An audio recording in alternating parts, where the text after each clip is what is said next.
everyone. Today we're going to be reading Little Red Riding Hood.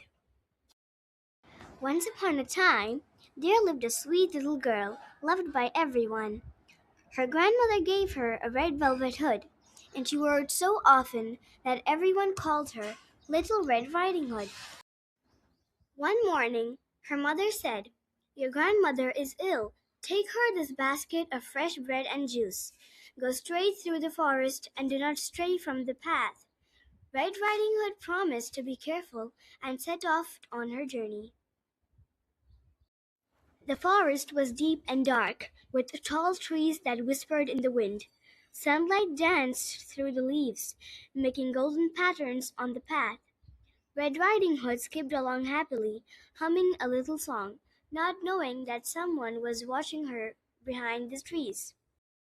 Suddenly, a big wolf appeared on the path. "Good morning, little girl. Where are you going?" he asked with a sly smile. "To my grandmother's house," she replied innocently. The wolf thought of a wicked plan. "Why not pick some flowers for her?" he suggested, pointing to the meadow.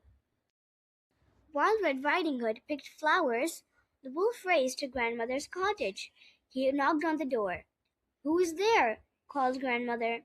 "It is I, Red Riding Hood," the wolf said in a sweet voice. Grandmother opened the door, and the wolf leaped inside and swallowed her whole. Then he put on her nightgown and cap and climbed into bed. When Red Riding Hood arrived, she found the door open. "Grandmother, what big eyes you have," she said. "All the better to see you with," replied the wolf. "What big ears you have. All the better to hear you with. What big teeth you have. All the better to eat you with." And the wolf leaped out of bed and swallowed her whole. Just then a brave woodcutter was passing by. He heard strange sounds from inside the cottage and rushed in. With one swift swing of his axe, he cut open the sleeping wolf's belly. Out jumped Red Riding Hood and her grandmother, safe and sound. They filled the wolf's belly with heavy stones.